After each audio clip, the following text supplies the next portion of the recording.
දවසක් 10 වසරේ දරුවන්ට අපි අද ඔයගොල්ලන්ගේ පළවෙනි ඔන්ලයින් ක්ලාස් එක පටන් ගන්න දවස් දුවේ පුතේ. මෙච්චර දවසකට අපි YouTube හරහා, WhatsApp හරහා, Viber හරහා දරුවන්ට ඉගෙනීම් කටයුතු කළා. මේ විදිහට සජීවීව අපි පාඩමකට සම්බන්ධ වෙන පළවෙනි අවස්ථාව. මීට කලිනුත් දරුවන්ට මම පාඩම් මම හිතන්නේ වීඩියෝස් 5ක් 6ක් විතර එවුවා. ඒව දරුවෝ බලලා පාඩම් වැඩ කටයුතු කරන්න ඇති කියලා මම විශ්වාස කරනවා. අද අපි නවත්තපු ජීවීන්ගේ ලාක්ෂණික පාඩම. කියන්නේ 8 වෙනි පාඩමෙන් අපි වැඩ කටයුතු නැවැත්තුවේ. ඒ පාඩමේ මම මූලික මතකයක් ඔයගලන්ට නැවත වරක් දීලා දුවේ පුතේ. ඉතින් එහාට පොඩ්ඩක් අපි නවත්තපු තැනින් ඉස්සරහට යන්නයි හදන්නේ.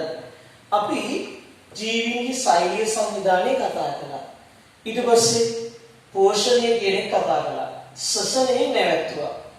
ඉස්සෙල්ලාම මම මේ හැම එකක්ම ජීවීන්ගේ ලාක්ෂණික කියන පාඩමේ හැම කාරණාවක්ම ඔයගොල්ලන්ට බොහොම පැහැදිලිව කියලා දෙන්නම්.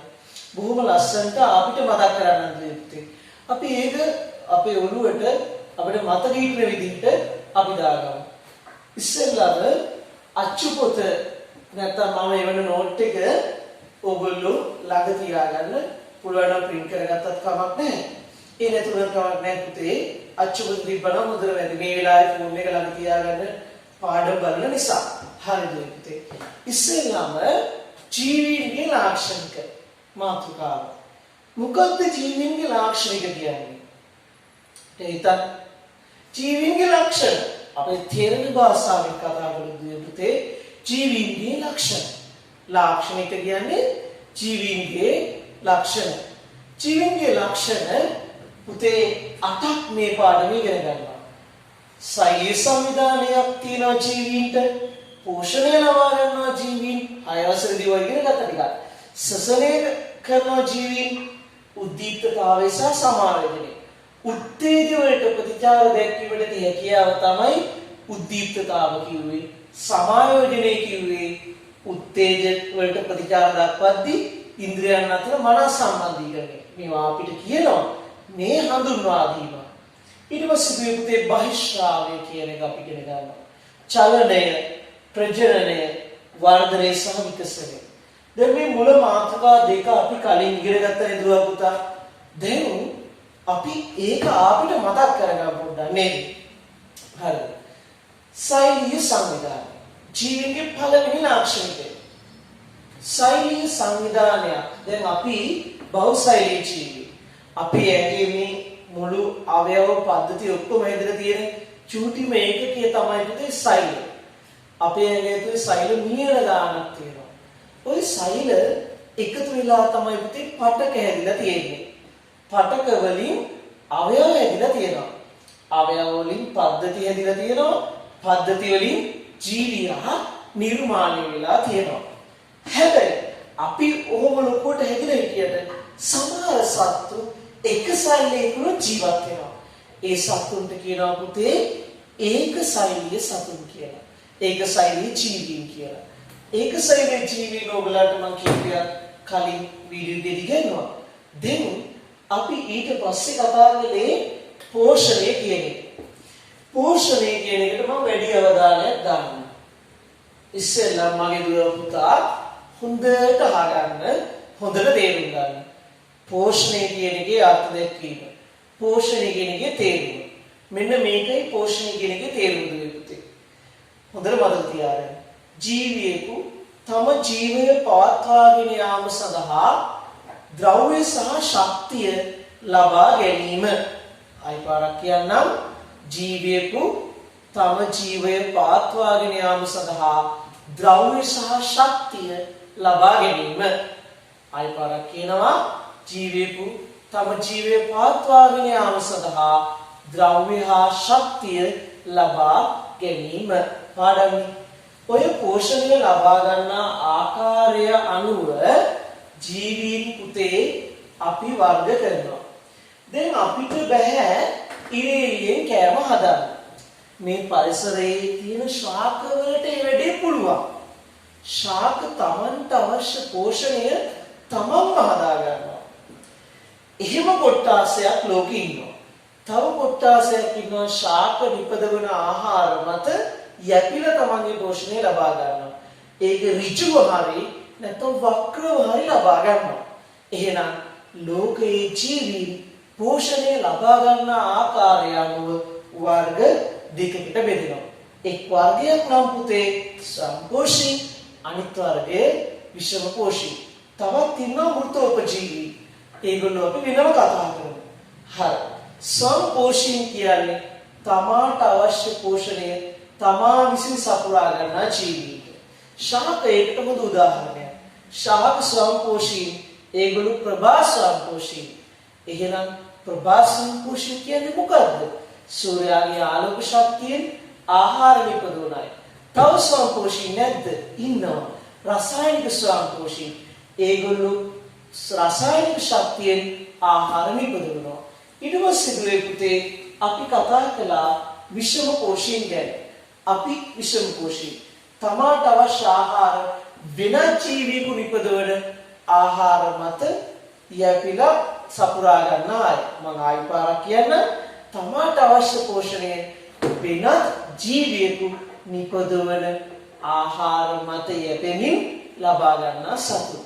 ඔය පාඩමේ මුල ටික. ආයි පාරක් කියන්නම්. සම්පෝෂණ කියන්නේ මොකක්ද කියලා? තමාට අවශ්‍ය පෝෂණය තමා විසින් සපුරා ගන්නා ජීවීන් සම්පෝෂී. ඊට පස්සේ පුතේ විෂම පෝෂීන් කියන්නේ කවුද? තමාට අවශ්‍ය පෝෂණය වෙනත් ජීවීකු නිපදවන ආහාර මත යැපෙමින් ලබා ගන්නා ජීවී. ඔන්න අපි පෝෂණය කියන එක කතා කළා. මතකද ඔයගොල්ලන්ට සම්පෝෂණයගේ ප්‍රභා සංශ්ලේෂණ සමීකරණය? මම ඒක පොඩ්ඩක් අපිට ඔයගොල්ලන්ට ලියලා මෙන්නන්න. මතක ඇති කට්ටියට ප්‍රභා සංශ්ලේෂණයේ සමීකරණය දැන් අපි ඕක කළේ ටිකක් ගොඩක් කලින්. ප්‍රභා සංශ්ලේෂණයේදී කාබන් ඩයොක්සයිඩ් මේ පොඩ්ඩට මතක තියාගන්න. ජලය අමුද්‍රව්‍ය ලෙස ශාක වලට ලැබෙනවා. කාබන් ඩයොක්සයිඩ් ලැබෙන්නේ පුතේ වායු ගෝලයෙන්. ඒක වායු ගෝලය හරහා පත්‍රවල පුටිකා සිදුරු වලින් ඇතුල් වෙනවා. ජලය මුල් වලින් උරාගෙන කඳ ඔස්සේ පත්‍ර කරා එනවා. එතකොට ප්‍රභා සංශ්ලේෂණයේ අමුද්‍රව්‍ය ටික හරිතප්‍රද උරා ගන්නා ශක්තිය. හරිතප්‍රද උරා ගන්නා ශක්තිය කාර්ය ශක්තියද ගන්නේ උරා ගන්නත් හිරු එළිය නේද? සූර්යාගේ ආලෝක ශක්තිය තමයි උතනදී යොදාගන්නේ. සූර්යාලෝකය හරිතප්‍රද අවශෝෂණය කළා ඒ කාබන් ඩයොක්සයිඩ් ජලය අමුද්‍රව්‍ය ලෙස යොදාගෙන ග්ලූකෝස් නිපදවනවා. C6 H12 O6. පස්සේ අමතරව අතුරු ඵලයේ විදිහට ඔක්සිජන් වායුව පිට කරනවා. මෙන්න ප්‍රභා සංශ්ලේෂණයේ සමීකරණය. දැන් මෙතන 6 ඉලක්කම අරගෙන පුතේ මේ කාබන් 6 නිසා මෙතනට 6 දානවා. ඊට මෙතනට 6 දානවා අතර 12 නිසා. මේ 12 නිසා මේක දෙකේ ගුණනහම 12 වෙන 6 දානවා. මම කියන විදිහට පොත මම තියාගන්න. මේ 6 ඉලක්කම අරගෙන මේ හැමෝටම දාගෙන යනකොට මෙයාට ඇර එතකොට මේ සමීකරණය තුල වෙනවා. ඔච්චරයි. හරි. දැන් ඕගොල්ලෝ තුලිත කරලා බලන්න මම මේක කලින් ගන්නව නිසා ආයෙ ගන්නන්න යන්නේ නැහැ. මෙන්න ප්‍රභා සංශ්ලේෂණයේ මොන සමීකරණයද?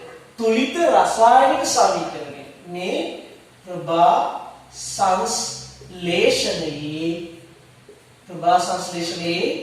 තුලිත රසායනික සමීකරණය. ඔන්න ඕගොල්ලන්ගේ පළවෙනියට මම ප්‍රභා සංශ්ලේෂණ සමීකරණය මේ ඉදිරියේ අටවසරේදී පොඩ්ඩක් ඉගෙන ගත්තා. ඒක වෙනයි. හරි පුතේ. දැන් ඔයාගේ ඔළුවේ තියෙන්න ඕනේ උතර කතන්දරෙන් පස්සේ ඊළඟට මම කතා කළා පෝෂණීය යටතේ විෂම පෝෂීන් ගැන. ඊට පස්සේ කතා කළා මෘතෝපජීවීන් ගැන. මෘතෝපජීවීන් කියන්නේ දුවේ පුතේ ශාක සතුන් මිය ගියාට පස්සේ ඒ මියගිය දේහයන් මත යැපෙමින් තම පෝෂණය ලබා ගන්නා ජීවීන්. ඒගොල්ලෝ බැක්ටීරියා දිලීර වගේ අය. එතනින් එහාට අපි අන්තිමටම සසනේ කියන මාතෘකාව. සසනේ. පළවෙනි එක ශෛලී සංවිධානයේ 2 පෝෂණය 3 සසනේ. සසනේ කියන්නේ මෙහෙමයි. නෙමෙයි. හුස්ම ආරම්භ පිට කරන එක නෙමෙයි. ඊට වඩා ගැඹුරු දෙයක්. සසනේ කියන එක මම හරිම අර්ථ දැක්වීම කියන්නම්. ජීවීන් තම ජීව ක්‍රියාවලට අවශ්‍ය ශක්තිය නිපදවා ගැනීමේ ක්‍රියාවලිය සසනේ ලෙස හැඳින්වෙනවා. සෛලික සසනේ කියන එකේ අර්ථ දැක්වීම තව ටිකකින් තියෙනවා. ජීවීන් තම ජීව ක්‍රියාවලට අවශ්‍ය ශක්තිය නිපදවා ගැනීමේ ක්‍රියාවලිය සසනයයි. නැත්තම් අපි ඕක තවත් සංකීර්ණ විදිහට කියන්න ගියොත් විභාගෙට ජීවී සෛල තුළදී සංචිත ආහාර ඒ සෛල සසනය ජීවී සෛල තුළදී සංචිත ආහාර ඔක්සිකරණය කර ශක්තිය නිපදවා ගැනීමේ ක්‍රියාවලිය. ඔන්න ඔය කාරණා ටික තමයි අපි අන්තිමටම කතා කරන්නේ. මගේ දුවා පුතාලට මේ ජීවීන්ගේ ලාක්ෂණ දෙපාඩම තව චුට්ටයි තියෙන්නේ ඕකේ. හැබැයි ගුණම හරිය තියෙන්නේ එතන. අන්න ඒ ටික මම ලස්සනට ඔය දරුවන්ට පැහැදිලි කරලා දෙන්න. අපි ඊට පස්සේ කාරණා ටිකක් තියෙනවා අධ්‍යයනය කරන්න. හරිද පුතේ? දැන් අපි කතා කළේ ශ්වසනය කියන මාතෘකාවනේ. ශ්වසනය කියන්නේ ජීවීන්ගේ ජීව ක්‍රියාවලට අවශ්‍ය ශක්තිය නිපදවා ගැනීමේ ක්‍රියාවලියනේ. දැන් ඔයගොල්ලන්ට අන්තිමටම මම නැවැත්තුවේ මෙන්න මේ රූප රාමුව අඳින්න කියලා. මෙන්න මේ රූප රාමුව තමයි ඔයාට අතිශයින්ම වැදගත් වෙන්නේ මෙතනින් එහාට. මේක 2016 සාමාන්‍ය පෙළ විභාගෙට ආපු ප්‍රශ්නයක්. ඒ නිසා දුවේ අපි මේක හරියටම තේරුම් ගන්න ඕනේ. මොකද මේක තේරුම් ගත්තේ නැති වුණොත් මේ පාඩම කරලා වැඩකුත් නැහැ. ඇත්ත කතාව කියන්නේ බෑ. ඒ නිසා දුව පුතාලා මේක හොඳට තේරුම් ගමු අපි. ඉස්සෙල්ලාම ශ්වසනය කියන එක ආයෙ මතක් කරගන්නම්. ජීවීන්ගේ ජීව ක්‍රියාවලට අවශ්‍ය ශක්තිය නිපදවා ගැනීමේ ක්‍රියාවලිය. සෛලීය ශ්වසනය කියන එකේ තේරුම මම බොහෝම පැහැදිලිව කියන්නම් දුවේ පුතේ. සෛලීය ශ්වසනය කියන එකේ තේරුම ජීවී සෛල තුලදී සංචිත ආහාර ඔක්සිකරණය කරලා නැත්නම් සංචිත ආහාර මගින් ශක්තිය නිපදවීමේ ක්‍රියාවලිය ශ්වසනයයි. ආයි පාරක් කියන්නම්. ජීවී සෛල තුලදී සංචිත ආහාර මගින් ශක්තිය නිපදවීමේ ක්‍රියාවලිය ශ්වසනයයි. හරිද පුතේ? දැන් අපි යමු වෙනවා ශ්වසනයේ පරීක්ෂණයකට. මේක ඔයගලට අඳින්න කියලා කිව්වම මම ලියන පුතේ. දැන් මේක අපි සාකච්ඡා කරන්නයි හදන්නේ. හරිද පුතේ? මොකද්ද මේ පරීක්ෂණය? ශ්වසනයේදී කාබන් ඩයොක්සයිඩ් වායුව පිටවන බව පෙන්වීම. මොකද්ද පරීක්ෂණය? ශ්වසනයේදී කාබන් ඩයොක්සයිඩ් වායුව පිටවන බව පෙන්වීම. හරි. දැන් අපි වැඩේට යමු පුතේ. ඉස්සෙල්ලා ඇටෝම් බෝතල් කිහිපයක් තියෙනවා. A B C D E කියලා නම් කරලා කියනවා. දැන් ඔයගොල්ලෝ බලන්න මේ හැම බෝතලයක්ම බට මගින් සම්බන්ධ කරලා තියෙන කිසියම් පිළිවෙලකට. ඕක විභාගෙදී ඔය පිළිවෙල ඇහුවා. මම අහන තැන් ටික මාක් කරන්න දුවේ පුතේ ඔයගොල්ලන්ට පැහැදිලිව තේරෙන්න. ඒ අහන තැන් ටික නම් මෙන්න මේවා. පළවෙනි එක පුතේ මේ නල සම්බන්ධ කරලා තියෙන විදිහ. ඊට පස්සේ ඊළඟට දෙවෙනි එක මේ බෝතල් අණුපිළිවෙල. අණුපිළිවෙල අනිවාර්යයෙන් මතක තියාගන්න. ඊට පස්සේ තුන්වෙනි එක අහනවා අර මැඩියා කියලා තියෙනවනේ මැඩියා වෙනුවට දාන්න පුළුවන් කාවද කියලා. ඊට හතරවෙනි එක අහනවා මේ හුණු දියරවල පාටවල වෙනස ඉන්නේ කොහොමද කියන එක. හරිද? හුණු දියරවල වෙනස. ඔන්න ඔය ටික අපි ඉගෙන ගත්තොත් මේ පරීක්ෂණය හරියටම අපිට අධ්‍යයනය කරන්න පුළුවන්. අපි මේකට යොමු වෙමු ඉස්සෙල්ලම් බලන්න පළවෙනියට තියෙන KOH. KOH කියන එකේ තේරුම තමයි පුතේ පොටෑසියම් හයිඩ්‍රොක්සයිඩ් වලට. හයිඩ්‍රොක්සයිඩ් වලට තමයි පුතේ KOH කියන්නේ. එහෙනම් මේ දාලා තියෙන්නේ පොටෑසියම් හයිඩ්‍රොක්සයිඩ්. හරිද? දෙවනියට හුණු දියර තියෙනවා. ඊට පස්සේ මැඩියා ඉන්නවා. ආපිට හුණු දියර තියෙනවා. ජලය තියෙනවා. ඔන්න බෝතල් තියෙන අණුපිළිවෙල. මේ අණුපිළිවෙල එන්න ඕන විදිහක් මම ගානට ගෙන දෙනවා. කිසි කලබලයක් වෙන්න එපා. ඔයගොල්ලෝ කලබල වුණොත් මේක මතක හිටින්නේ නැහැ. මේක තේරුම් ගන්න තේරෙන්නේ නැහැ. තේරුම් ගැනීම තමයි මතකයේ ප්‍රධානම දේ පුතේ. අන්නේදී හොඳට ඔළුවේ තියාගන්න. අපි යමක් හරියට තේරුම් ගත්තොත් අපි ඒක මතකයට හොඳට යනවා. හරි. අපි පිළිවෙලට මතක තියාගන්න අවශ්‍ය දේ තේරුම් ගන්න.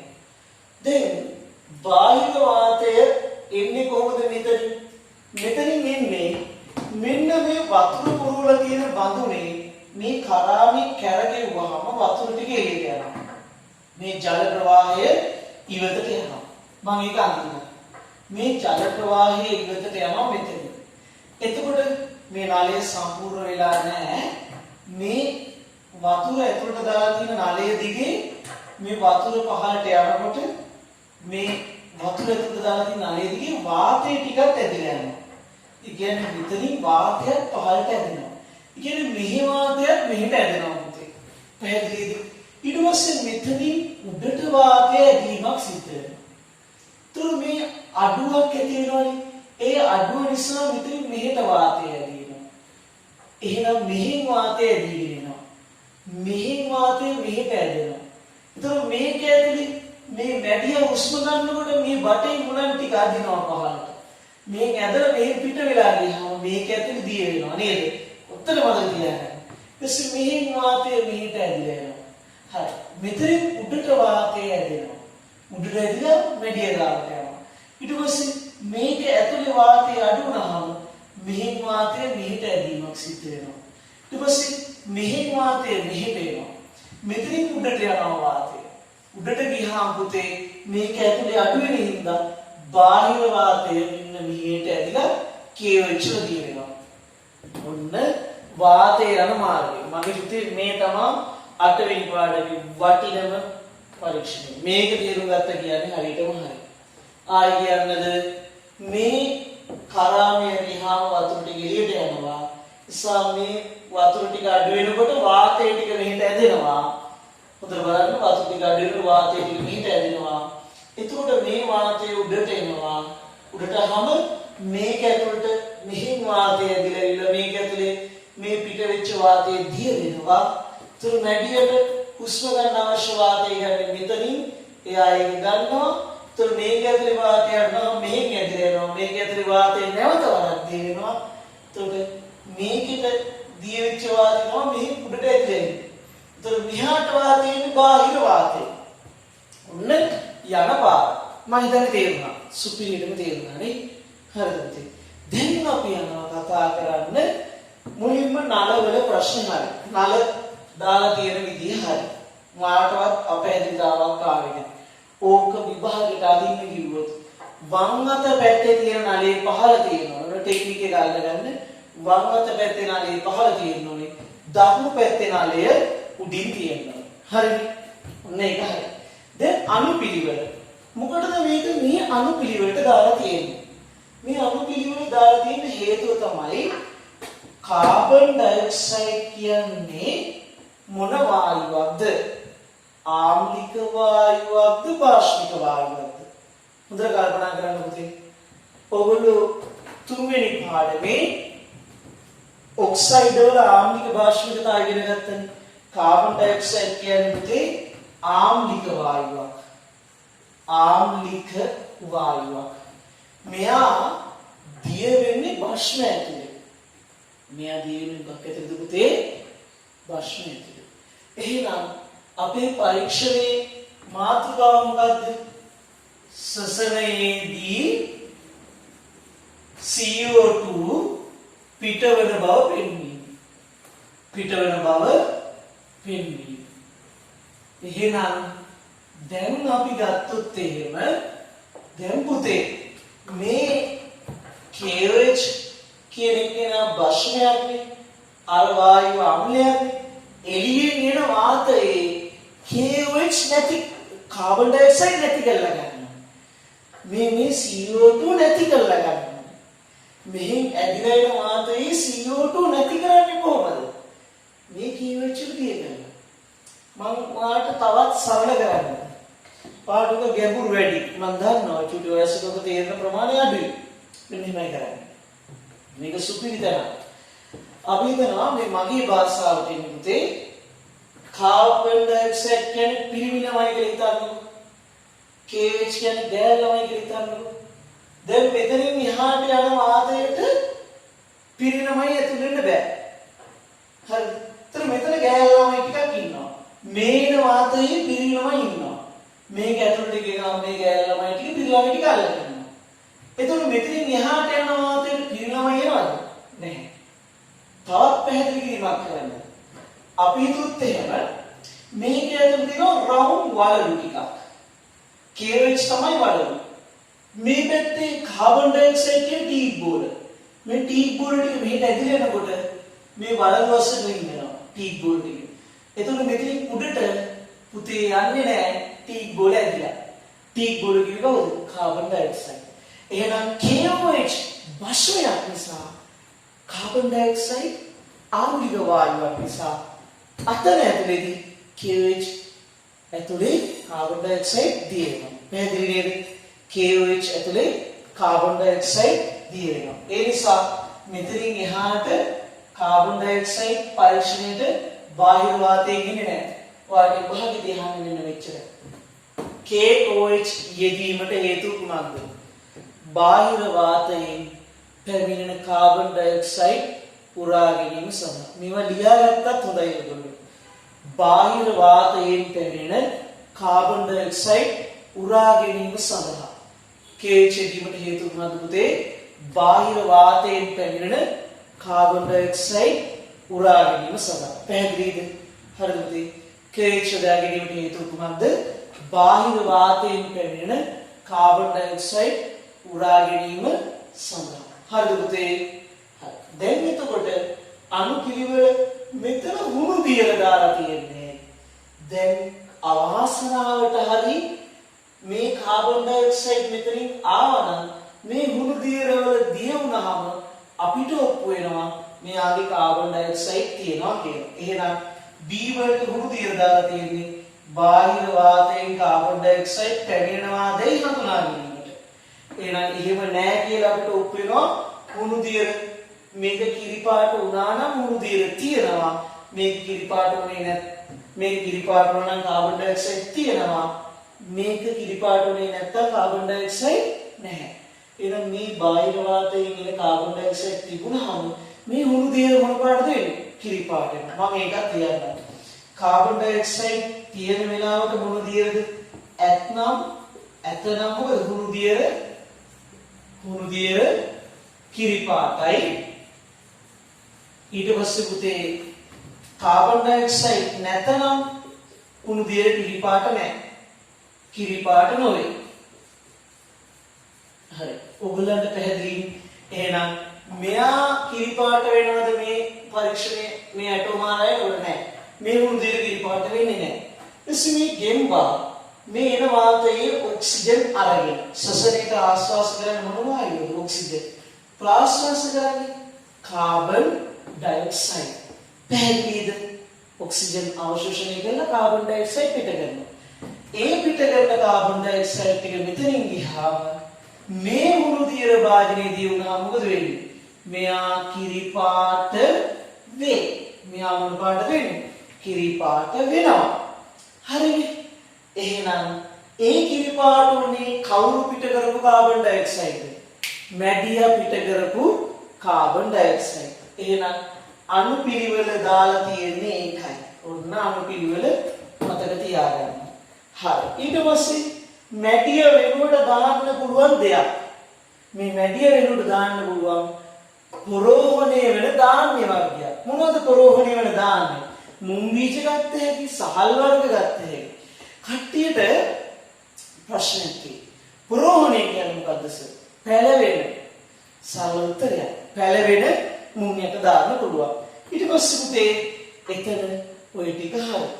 ඊළඟට හුණු දියර දෙක. මේ හුණු දියර කිරිපාට වෙන්නේ නැහැ. අර හුණු දියර කිරිපාට වෙනවා. කිරිපාට මෙයා වෙනවද? නැහැ. ඇයි? මෙතනින් එන වාතයේ කාබන් ඩයොක්සයිඩ් ටික KOH වල දිය වෙලා උරාගෙන ඉවරයි. KOH අවශෝෂණය කරලා ඉවරයි. එහෙනම් මෙතනින් එන වායුවේ කාබන් ඩයොක්සයිඩ් නැහැ. හැබැයි මෙතනට ගියාම කාබන් ඩයොක්සයිඩ් ලැබෙන්නේ කවුරු නිසාද? මේ ගෙම්බා පිට කරපු කාබන් ඩයොක්සයිඩ් වායුව. පැහැදිලිද? ඔයගොල්ලන්ට කතන්දරේ හරි දැන් එහෙනම් ඔන්න හුණු දියර කීපාට වෙන එකත් ඒකත් හරි මේක ඔයගොල්ලෝ 2016 ප්‍රශ්න පත්‍රයේ පෙරළන දෙවනි ව්‍යුහගත රචනා ප්‍රශ්නය 2016 වුණ ප්‍රශ්න පත්‍රයේ දෙවනි ව්‍යුහගත රචනා ප්‍රශ්නය මම හිතන්නේ දුවේ පුතේ ඕගොල්ලන්ට පැහැදිලි වෙන්නේ නැති සසනේදී CO2 පිටවන බව පරීක්ෂණය මම නැවත වරක් හැමෝටම නැවත වරක් මේක ආවර්ජනය කරන්න නැවත වරක් පැහැදිලි කරන්න හොඳට අහගන්න ඉස්සෙල්ලාම මේ විදිහට ඇටෝම් බෝතල් හැදුවා ඒකේ වම් පැත්තේ නලයේ ද්‍රාවණය තුනට දැම්ම දකුණු පැත්තේ කිස්සුවා ඇයි එළියෙන් එන වාතය දිය කරගන්න ඕන හින්දා ඊට පස්සේ මේ පැත්තෙන් කරාම ඇරියාම ජලය පිට වෙනකොට වාත ප්‍රවාහය මෙහෙට ඇදිලා යනවා වාත ප්‍රවාහය ඇදිලා යනවා එතකොට බාහිර වාතයේ KH දිය කරන්නේ ඇයි බාහිර වාතයේ කාබන් ඩයොක්සයිඩ් වායු උරා ගන්න. ඇයි කාබන් ඩයොක්සයිඩ් KH වලට උරා ගන්නේ? එයා KH කියන්නේ බෂ්ණයක්, කාබන් ඩයොක්සයිඩ් කියන්නේ ආම්ලයක් නිසා. ආම්ලික වායුවක් නිසා. ඒක හරි. ඊටසේ මේ හුණු දියරේ කිරිපාට වෙන්නේ නැති මෙයාගේ කාබන් ඩයොක්සයිඩ් මේන වාතයේ කාබන් ඩයොක්සයිඩ් නැති නිසා. එහෙනම් මැඩිය පිට කරන වාතයේ කාබන් ඩයොක්සයිඩ් තියෙන නිසා මේ හුණු දියර ටික කිරිපාට වෙනවා. ඔන්න ඕකයි පුතේ ඔය පරීක්ෂණය. හරි. තවත් පැහැදිලි කිරීමක් මම වෙනම කරන්නම් ඔයගොල්ලන්ට රෙකෝඩින් එකකුත් දාලා. හරිද දුවේ පුතේ? හොඳටම තේරුණාද මේ කතන්දරේ? මේ පරීක්ෂණය 2016 සාමාන්‍ය පෙළ විභාගයට ආවා. හරි. අපි මෙතනින් එහාට යොමු වෙනවා සසනේදී ඔක්සිජන් වායුව උරා ගන්නා බව පැහැදිලි කිරීම. මෙන්න මේ කාරණා 4 විභාගයට අනිවාර්යෙන් අහන්න පුතේ. හරිද මේ පුතේ? ඊළඟට අපිට කතා කරන්න තියෙන්නේ සසනේදී ඔක්සිජන් වායුව අවශෝෂණය කරගන්නා බව පෙන්වීම. සසනේදී O2 උරා ගන්න නැත්නම් උරා ගන්නා බව පෙන්වන්න තියෙන්නේ. හරි. දැන් මෙහෙමයි. අපි ඉස්සෙල්ලාම මගේ දුවේ පුතේ දෙට තේරුම් ගමු අපි මේක.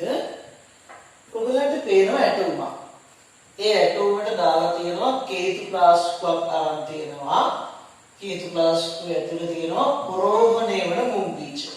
පොරෝහණය කියන එකේ තේරුම දන්නේ නැත්නම් ඒකට අපි කියනවා පැලවෙන මුම් බීජ කියලා. පැලවෙන. හරිද? ඕන සාමාන්‍ය වචන පුතේ.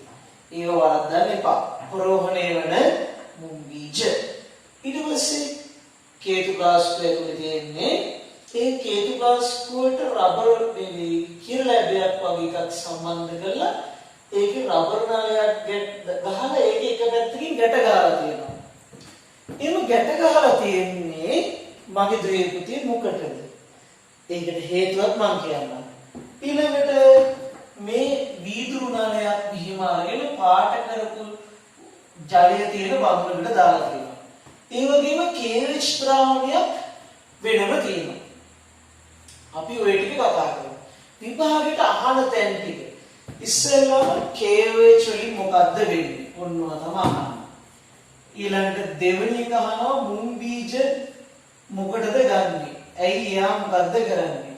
ඊට පස්සේ දෙවෙනියට ඒක අහුවනේ. තුන්වෙනියට අහනවා රබර් නලය ගැන. ඒකේ මොකද්ද වෙන්නේ? එයා ලෙහුවොත් මොකද වෙන්නේ? එතකොට මේකේ නිගමනයට එන්නේ කොහොමද? නිගමනය ඕවදම අහන්නේ පුතේ. හරි. දැන් මම කියන්නම් කතන්දරේ. හැබැයි කවුරුවත් මේ වීඩියෝ එක අහගෙන ඉද්දි වෙන අවධාන වලට යන්න එපා පුතේ. එතකොට ඔයාට නිගමනිස් වෙනවා. හරිද? සෙල්ලමක් නෙමෙයි.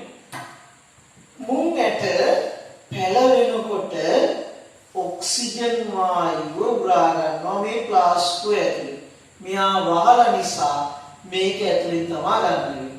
මෙහින් ගන්නත් බෑ මොකද හේතුව වතුර තියෙන නිසා. ඔක්සිජන් වායුව උරා ගන්නවා. උරාගෙන පිට කරනවා කාබන් ඩයොක්සයිඩ්. මම කිව්වා කාබන් ඩයොක්සයිඩ් ආම්ලිකද බාෂ්මිකද? ආම්ලිකයි. ඊට KH මොකද? බාෂ්මිකයි. එහෙනම් පුතේ මේ කාබන් ඩයොක්සයිඩ් ටික දිනනවා කාගේ ඇතුළේද? KH ගේ ඇතුළේ. දිනනවා මේක ඇතුළේ දිනනවා. දිනුනහම කාබන් ඩයොක්සයිඩ් පුතේ අවශෝෂණය වීමක් සිද්ධ වෙනවා නේ. හරි. එතකොට අපි ගත්තොත් එහෙම මේක ඇතුලේ ඔන්න බලන්න හොඳට තේරුම් ගන්න. මේක ඇතුලේ O2 අණු අපි හිතනවා 50ක් තිබුණා මේක ඇතුලේ. හරි. O2 අණු 50ක් තිබුණා. then O2 අණු 50ම මෙයා මුන් නෙට් ටික උරාගත්තා. හොඳට හිතන්න. O2 50ම මුන් නෙට ගත්තා. ඒ 50න් කාබන් ඩයොක්සයිඩ් 50ක් පිට වුණා. අපි හිතමු 50ක්ම ගියා. හැබැයි ඒ 50 කාගේ ඇතුළේද දී උනේ? KOH කිය ඇතුළේ දී වුණා. හිතන්න මේක හිතන්න මේක ඇතුලේ O2 50ක් තිබුණා. ඒ 50ම මුන් යට ගත්තා. ඒ වගේම 50ක් කාබන් ඩයොක්සයිඩ් පිට කළා. හැබැයි ඒ කාබන් ඩයොක්සයිඩ් 50 කවුද උරාගත්තේ? KOH උරාගත්තා. ඒ KOH උරාගත්තට පස්සේ පුතේ මේක ඇතුලේ මොකක්ද උනේ? හිතන්න. වාතය ප්‍රමාණය අඩු වුණාද වැඩි වුණාද? ආයි කියන්නම් කලබල නැහැ. මේකෙන් මුන්නට O2 50ක් ගත්තා. කාබන් ඩයොක්සයිඩ් 50ක් පිට කළා. හැබැයි ඒ 50ම KOH ගත්තා. ඒතර වාතයේ තිබිච්ච 50ක් අරගත්තා. 50ක් පිට කළාට ඒක තිබුණේ නැහැ. එහෙනම් කොච්චර අඩුද? 50ක් අඩුයි අංශු. ඒ වායු අංශු අඩු නිසා මේක ඇතුලේ හැදෙනව මොන පීඩනයක්ද? අඩු පීඩනයක්. ඒ කියන්නේ ඇතුලේ වාතය අඩු වුණාම බාහිර වායු ගෝලෙන් තල්ලුවක් දෙනවා මෙයාට. ඒ තල්ලුව නිසා මේ වතුර ටික උඩට උහුම යනවා. මේ වතුර ටික උඩට ඇදිලා යනවා. ඇදිලා ගියාම අපිට තේරෙනවා මෙතනදී ඔක්සිජන් උරාගෙන කාබන් ඩයොක්සයිඩ් පිට කරපු නිසා ඒ කාබන් ඩයොක්සයිඩ් ටික අර KOH වලට උරාගත්ත නිසා වාතයේ පීඩනය අඩු වෙලා මේ වර්ණකල ජලය ටික ඉහළට ඇදී ගිහිල්ලා කියලා. එහෙදීද වර්ණකල ජලය නලය දිගේ උඩට ගිහිල්ලා. වීදුරු නලය දිගේ. එහෙනම් නිරීක්ෂණය මොකද්ද? ඇටෝම සකස් කර ටික වේලාවකට පසු වර්ණකල ජලය නලය දිගේ ඉහළ ගොස් ඇත. මම කියනවා ආයි පාරක්. ඇටෝම සකස් කර ටික වේලාවකට පසු වර්ණකල ජලය නලය දිගේ ඉහළ ගොස් ඇත. ඒක හරි. එතන හරි. ඊට පස්සේ ඔන්න ඒකෙන් එන නිගමනයට එන්නේ මෙහිමයි. ඔක්සිජන් වායුව මුන් බීජ අවශෝෂණය කර කාබන් ඩයොක්සයිඩ් වායුව පිට කර ඇත. එම කාබන් ඩයොක්සයිඩ් KOH වල දියවීම නිසා ඇති වූ පීඩන අඩුවෙන් එම අඩුව පිරවීමට වර්ණකල ජලය නලය දිගේ ඉහළට ගොස් ඇත. හරිද? ඔන්න මම ආයවාට තේරුම් භාෂාවෙන් කියන්නේ මේ O2 50 මේක අස්සට ගිහිල්ලා කාබන් ඩයොක්සයිඩ් දැම්මා. හැබැයි ඒ ටික මෙයා බුග්ගාලා ගත්තා. දැන් අපි හිතනවා මේක වතුර වාදනයක් කියලා හිතන්නකෝ. මෙහෙන් වතුර ඇදිරෙන්න පුළුවන්. මෙයා කරන්නේ වතුර වාදනයෙන් වතුර ටිකක් පුරා ගත්තා. තව වතුර ටිකක් දැම්මා. හැබැයි ඒ වතුර ටික ටක් ගාලා මෙයාගේ අස්සට ගියා. එතකොට මේකේ ඇතුලේ වතුර අඩුයි. මෙහෙන් ටක් ගාලා වතුර එනවා. වතුර කියන වචනේ වෙනුවට වාතය කියලා දාගන්න. මෙතන ඔක්සිජන් ගත්තා, කාබන් ඩයොක්සයිඩ් පිට කළා. ඒ ටික මෙයා උරා ගත්තා. ඇතුලේ වාත ප්‍රමාණය අඩු වුණා. නිසා මෙහි පීඩන තල්ලුවෙන් මෙහෙට වාතය ඇදිලා වාතය ඇදිරෙනකොට මේ වර්ණකල ජලයක් උඩට ගියා. එහෙනම් ඕගොල්ලන්ට පැහැදිලි ඇති මේ පරීක්ෂණය.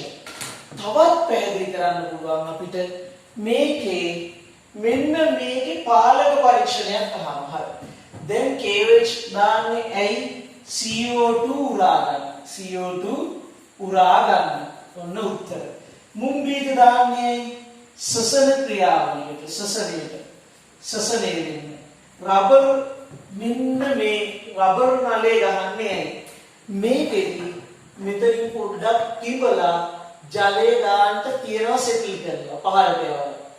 පරීක්ෂණයේ අතරතුරේදී මේක ලැබුවොත් එහෙම වැඩේ හමාරයි. ඇයි? මේක ලැබුව ගමන් මේ බාහිර වාතයේ ටුක් ගාලා ඇතුළට ඇවිල්ලා පරීක්ෂණය මොකද වෙන්නේ? අසාර්ථක. ඒ නිසා මේක ගැට ගහලම තියන්න ඕනේ. ඔන්න වැඩේ. ඊට පස්සේ පුතේ ඒකත් හරි. ඊළඟට නිගමනය අපිට මොකද්ද? සසරේදී ඔක්සිජන් වායු උරා ගන්නා බව පැහැදිලි වෙනවා. ඒ නිගමනයට ආවේ වර්ණකර ජලය නලය දිගේ ඉහළ ගොස් ඇත. ඒකට හේතුව මොකද්ද? ඔක්සිජන් පුරාගෙන කාබන් ඩයොක්සයිඩ් පිට කරනවා. ඒ පිට කරන කාබන් ඩයොක්සයිඩ් KH වල දිය වෙනවා. ඒ දිය වීම හේතුවෙන් ඇතිවන අඩුව පුරවන්න වර්ණකර ජලය නලය දිගේ ඉහළට එනවා. ඔන්න ඔකයි කතන්දරේ. හරිද පුතේ? හරිද? දැන් ඊට පස්සේ තමයි අපිට මේකේ පාලක ඇටුමක් හදන්න කිව්වොත් අපි වැඩි දෙයක් කරන්නේ නැහැ. මෙන්න මේ KH ද්‍රාවණය අයින් කරනවා. මේ KH ද්‍රාවණය අයින් කරලා පාලක පරීක්ෂණයක් හදනවා. එහෙනම් KOH ඉවත් කිරීම. එච්චරයි. එතකොට හරියි වැඩි. එතකොට ඔයගොල්ලෝ කියන්නේ මේකේ ගන්න ඔක්සිජන් ගන්නට කාබන් ඩයොක්සයිඩ් සමානව පිට වෙනවා. ඒක කවුරුත් උරාගන්නේ නැහැ. එහෙනම් මේක එක ලෙවල් එකේ තියෙනවා. ඔන්න සසරයේදී ඔක්සිජන් උරා ගන්න නැත්නම් අවශෝෂණය කරන බව පැහැදිලි කරන පරීක්ෂණය. මම හිතන්නේ දරුවන්ට පැහැදිලිවම තේරෙන්නේ නැති. ඊට පස්සේ අපිට කතා කරන්නේ බහිශ්‍රාවය කියන කොටස. බහිශ්‍රාවය කියන්නේ මේකයි. ඕනම ජීවියෙක් බහිශ්‍රාවය කරනවා. දැන් අපි මුත්‍රා කරන එක බහිශ්‍රාවය. ඊට පස්සේ මල පහ කරන එක බහිශ්‍රාවයක් නෙමෙයි. ඒක ආහාර ජීර්ණය කරලා ඇඟට උරා ගන්න බැරි ඉතිරි කොටස සිරුරෙන් බැහැර කරන ක්‍රියාවලිය. ශාක ඔක්සිජන් වායුව පිට කරන එකත් බහිශ්‍රාවයක් පුතේ. ඒක දිග කතාවක්. ඒක වෙනම කතාවක්. පුතේ ශාක බහිශ්‍රාවය කරනවා ඔක්සිජන් වායුව පිට කරලා. ඊළඟ ශාක ජල වාෂ්ප පිට කරන එකත් බහිශ්‍රාවයක්. ඒවා වෙනමයි. හරි. දැන් අපි ගැන කතා කරමු. අපි මිනිසා ගත්තොත් පුතේ මිනිසා මුත්‍රා පිට කරනවා. ඊට පස්සේ දහඩිය අපි ගත්තොත් දහඩිය පිට කරනවා. ඊළඟට අපි ප්‍රාශ්වාස වාතය පිට කරනවා. දැන් මේ සියලුම දේවල් බහිශ්‍රාවී ද්‍රව්‍ය. බහිශ්‍රාවී ද්‍රව්‍ය වෙන්නේ. දැන් බහිශ්‍රාවය කියන එකේ තේරුම මොකද්ද? හොඳට මෙන්න මේ ටික දැනගන්න ඕනේ. පළවෙනි එක ඔයා මතක තියාගන්න ඕනේ පුතේ පරිවෘත්තීය ක්‍රියා කියන්නේ මොකක්ද? පරිවෘත්තීය ක්‍රියා. ඊපස්සේ දෙවෙනි එක දැනගන්න ඕනේ බහිශ්‍රාවය කියන්නේ මොකක්ද? බහිශ්‍රාවය කියන්නේ මොකක්ද? තුන ඔයා දැනගන්න ඕනේ බහිශ්‍රාවී ඵල මොනවද? බහිශ්‍රාවී ඵල මොනවද කියලා. ඔන්න ඔය ටික දැනගන්න ඕනේ. පරිවෘත්තීය ක්‍රියා කියන්නේ මොකක්ද? අපේ ඇඟ ඇතුලේ සිද්ධ වෙන ඔන්න හොඳට මතක තියාගන්න ජීවී සෛල තුල සිදුවන සියලුම ජීව ක්‍රියා පරිවෘත්තීය ක්‍රියා ලෙස හැදින්වේ. හොඳට මතක තියාගන්න ජීවී සෛල තුල සිදුවන සියලු ජීව ක්‍රියා පරිවෘත්තීය ක්‍රියා ලෙස හැදින්වේ. ඔය පරිවෘත්තීය ක්‍රියාවලදී අපි ගත්තොත් පුතේ නිපද වෙනවා සිරුරට වැඩක් නැති අපද්‍රව්‍ය. ඔය අපද්‍රව්‍ය කියන්නේ අපි ගත්තොත් එහෙම දහඩිය වගේ දේවල් පිට වෙන්නේ. ඒ අපද්‍රව්‍ය මුත්‍රා ප්‍රාශ්වාස වාතය අන්න ඒවා අපද්‍රව්‍ය. හරිද? එහෙනම් බහිශ්‍රාවය කියන එකේ හරි මාර්ග දෙකේම අපි මතක තියාගමු. මොකද්ද පුතේ? මෙන්න මේ මොළුවට ගන්න. මගේ පුතේ හොඳට අවධානය ගන්න. පරිවෘත්තීය ක්‍රියාවලදී නිපද වෙන නිෂ්ප්‍රයෝජන ද්‍රව්‍ය සිරුරින් බැහැර කිරීමේ ක්‍රියාවලිය. ඒ කියන්නේ අපේ ඇඟ ඇතුලේ සිද්ධ වෙන පරිවෘත්තීය ක්‍රියාවලදී නිපද වෙන නිෂ්ප්‍රයෝජන ද්‍රව්‍ය සිරුරින් බැහැර කිරීමේ ක්‍රියාවලිය. ආයි පාරක් කියනවා පරිවෘත්තීය ක්‍රියාවලදී නිපද වෙන නිෂ්ප්‍රයෝජන ද්‍රව්‍ය වැඩකට නැති ද්‍රව්‍ය සිරුරින් බැහැර කිරීමේ ක්‍රියාවලිය. පැහැදිලිද? පැහැදිලිද පුතේ? පරිවෘත්තීය ක්‍රියාවලදී නිපද වෙන නිෂ්ප්‍රයෝජන ද්‍රව්‍ය සිරුරින් බැහැර කිරීමේ ක්‍රියාවලිය. එතන හරි. හරි. දැන් එතකොට වෛශ්‍රාවී ඵල. වෛශ්‍රාවී ඵල මොනවද? අපේ ගත්තොත් එහෙම මුත්‍රා. මුත්‍රා වල තියෙනවා පුතේ යූරියා ජලය ප්‍රධාන වශයෙන් තියෙන ජලය යූරියා තියෙනවා. ඊට පස්සේ දහඩියේ ජලය තියෙනවා ලවණ තියෙනවා. ඊට පස්සේ යූරියා තියෙනවා ඒකයි ගන්න. ඊට පස්සේ ප්‍රාශ්වාස වාතයේ කාබන් ඩයොක්සයිඩ් තියෙනවා. ඊට අමතරව පුතේ ජල වාෂ්ප තියෙනවා. ඔන්න ඔය ටික ඔයා දැනන් යන්න ඕන. ඔන්න ඔය ටික දැනගත්තාම ඔයාට බයක් නැතුව විභාගෙට හොඳට මුහුණ දෙන්න පුළුවන්. පැහැදිලිද? හරි. දැන් ඊළඟට අපිට තියෙන්නේ කතා කරන්න පුතේ වෛශ්‍රාවීය මාතෘකාවෙන් පස්සේ චලනය කියන මාතෘකාව. සියලුම ජීවීන් චලන දක්වනවානේ පුතේ. ඒ චලන දක්වද්දී එක එක ජීවීන් එක එක විදිහට. අපි ගත්තොත් එහෙම චලනය කියන එකේ තේරුම. චලනය කියන එක මෙන්න මෙහෙමයි කෙටි මේ අහනවා අඩුයි මේ අහලා නැහැ පුතේ. චලනය කියන එකේ අර්ථය ජීවි දේහය හෝ ජීවි දේහෙන් කොටසක් ජීවි දේහය හෝ ජීවි දේහෙන් කොටසක සිදුවන පිහිටීමේ වෙනස් වීමක්. ජීවි දේහයක් හෝ ජීවි දේහෙන් කොටසක සිදුවන පිහිටීමේ වෙනස් වීමකට අපි කියනවා මොකද පුතේ? චලනයක් කියලා. පැහැදිලිද? හරි. දැන් එතකොට චලන වලින් ශාක චලන දක්වන්නේ පුතේ. චලනය වෙනවා. සතුන් මොකද වෙන්නේ? සතුන් සංචරණය කරනවා. ශාක චලන දක්වනවා. සතුන් සංචරණය කරනවා. චලන දක්වීමේ උදාහරණ තමයි ශාක වල අග්‍රස්තේ සූර්යාලෝකයේ දෙසට හැරෙනවා. ඊට පස්සේ අපි ගත්තොත් මූල පොළවේ ගුරුත්වයේ දෙසට වර්ධනය වෙනවා. ශාක චලන. නිතිකුම්බා පත්‍ර අතින් ගැටුනහම චලනය වෙනවා, හැකිලෙනවා. සතුන්ගේ සංචරණ සතුන් තැනින් තැනට යනවා. එහෙනම් චලන කියන එක ලොකුට විභාගයට අහන දෙයක් නෙමෙයි. මේ ටික දැනගත්තාම මම කියපු ටික හරියට උඩ දාගත්තාම උඩටම ඇති. ඊට පස්සේ පුතේ අපි කතා කරන්න යන්නේ ටික වෙනස් මාතෘකාවක්. මොකක්ද වෙනස් මාතෘකාව? ප්‍රජනනය කියන එකේ තේරුම. ඕගොල්ලන්ට මේ වාරයේ අන්තිම පාඩම හැටියට තියෙන්නේ ඕක. අපි විශ්වාස කරනවා රටේ ප්‍රශ්න ඉවරුනාට ඉවරෙච්ච ගාම ඕගොල්ලන්ගේ මේ මාතෘකාව අපිට කරගන්න පුළුවන් වෙයි කියලා. ප්‍රජනනය මං හරියට අර්ධයකින් දෙන්නම් පුතේ. ප්‍රජනනය කියන එකේ තේරුම ජීවීන් තම වර්ගය බෝ කිරීමේ ක්‍රියාවලිය ප්‍රජනනයේ සිටින්නේ. සරලයි. ජීවීන් තම වර්ගය බෝ කිරීමේ ක්‍රියාවලිය ප්‍රජනනයේ සිටින්නේ. ඕක වර්ග දෙකයි. ලිංගික එකක් අනිත් එක පුතේ අලිංගික. ලිංගික ප්‍රජනනය කියන්නේ ජන්මාණු වර්ග දෙකයි. ඒ කියන්නේ ජන්මාණු මේ වචනට බාහිර වෙනවා ජන්මාණු වර්ග දෙකයි. මේකේ ජන්මාණු නෙවෙයි සහභාගී වෙන්නේ. මේකෙදි ශාකයක නැත්තම් ජීවියාගේ වර්ධක කොටසක් හරි බීජාණු හරි මගින් තමයි අලුත්ගස් ඇති කරන්නේ. අරගේ ජන්මාණු එකතු වෙලා තමයි අලුත් ජීවි නැති කරන්නේ. ජන්මාණු කියන වචනේ බාහිර නිපාත 14 වෙනි පාඩමේදී හොගන්නවා. ප්‍රජනනය කියන මාතෘකාවට උච්චරයි අයිති වෙන්නේ. අපි ඊට පස්සේ යමු ඊළඟ මාතෘකාවට පුතේ. හරිද? හරිද පුතේ? ඊට පස්සේ අපිට අන්තිමටම ජීවීන්ගේ ලාක්ෂණික යටතේ කතා කරන්න තියෙන්නේ වර්ධනය සහ විකසනය කියන මාතෘකාව. මොකද්ද වර්ධනය සහ විකසනය කියන්නේ?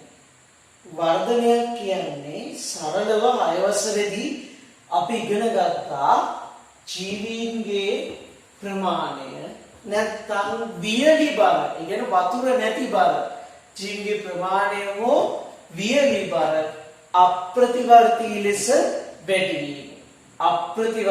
වැඩි වීම. හරි.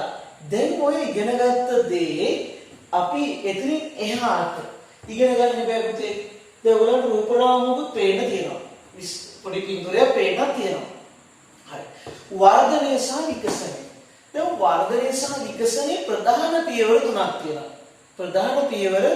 තුනක් තියෙනවා. ඒකේ පළවෙනි එක තමයි අප්‍රතිවර්තී ලෙස සෛලයේ ප්‍රමාණය වැඩි වීම. නැත්නම් සෛලයක වර්ධනය කියන හා විකසනය කියන එකේ පියවර තුනයි.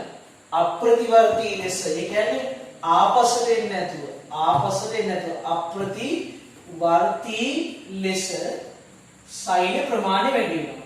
දෙවෙනි එක තමයි පුතේ සෛලය විභාජනය වෙනවා. සෛල සංඛ්‍යාව වැඩි වෙලා විභාජනය වෙලා සෛල සංඛ්‍යාව වැඩි වෙනවා.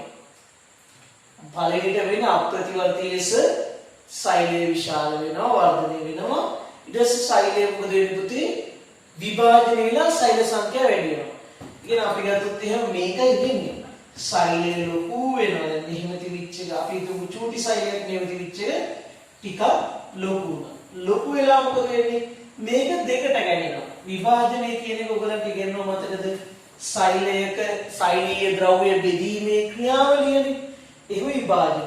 ඊට පස්සේ තුන්වෙනි පියවර තමයි පුතේ විශේෂණය. මේ මම ලියන්නේ කිව්ට් එකේ තියෙනවා. විශේෂණය වෙලා මේගොල්ලෝ කියන්නේ වැඩකට කිසියම් කාර්යයකට හැදගෙනවා. ඔන්න සෛලයේ වර්ධනය සහ විකසනයේ ප්‍රධාන පියවර ටික. හරි. දැන් ඕගොල්ලන්ට මෙන්න මේ තුන නම් මතක තියාගත්තේ.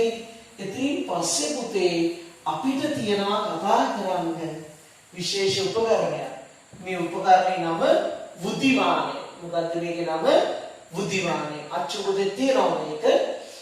බුද්ධිමානයකින් ශාකයක වර්ධනය දැනගන්න පුළුවන්.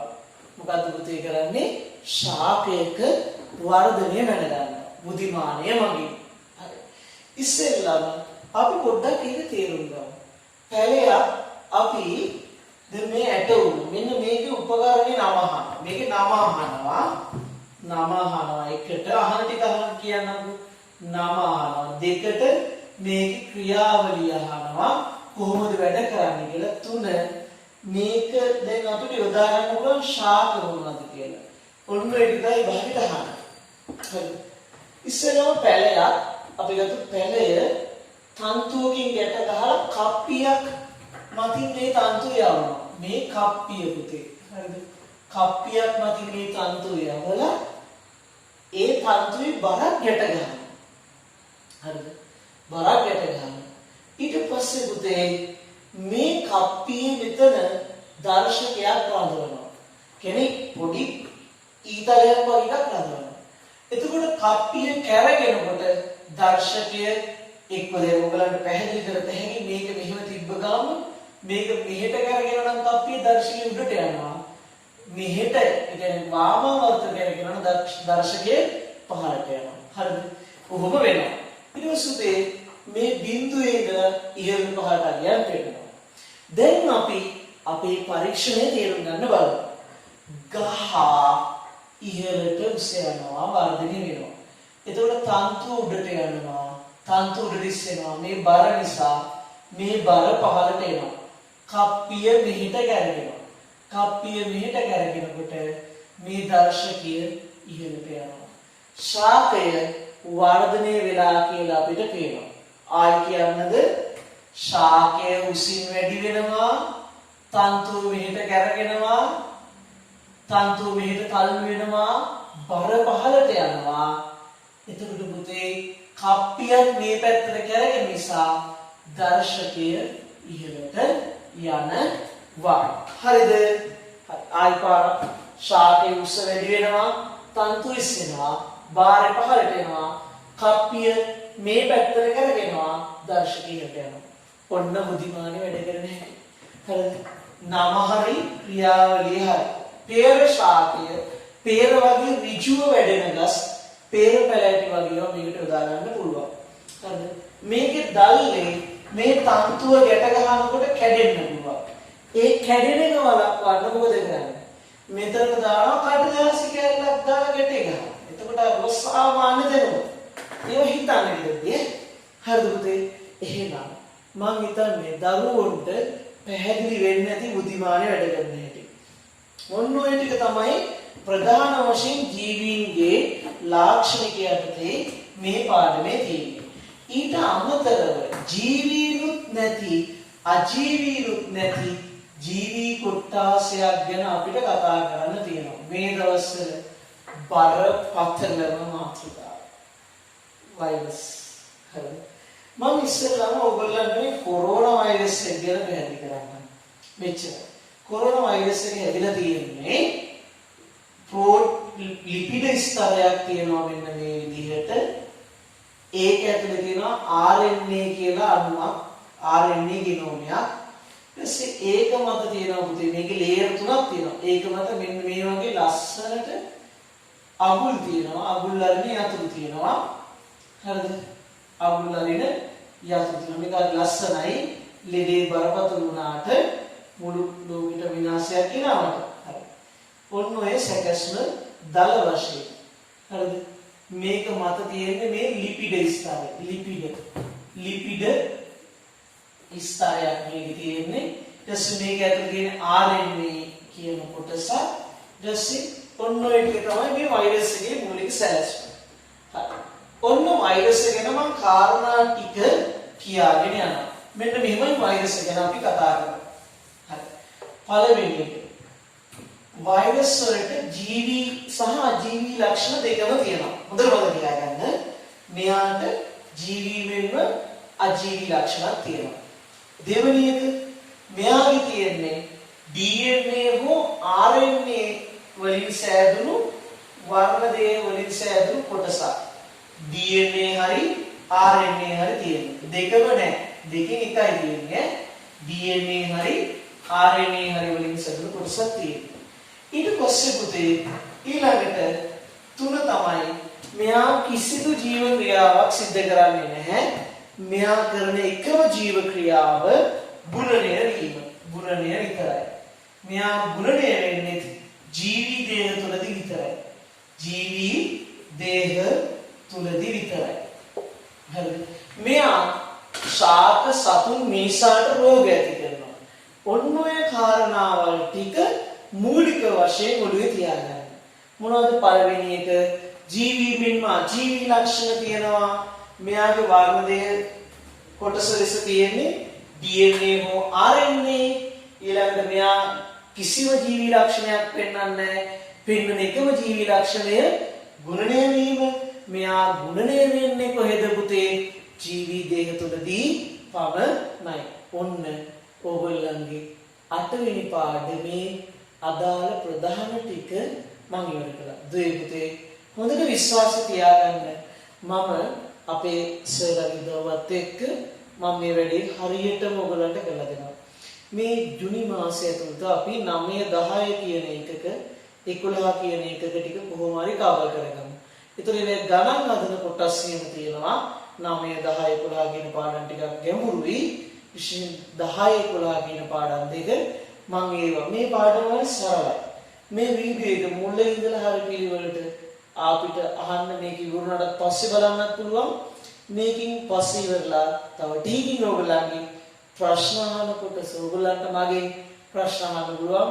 මම ඒවට එකිනෙකට උත්තර දෙනවා. හරි.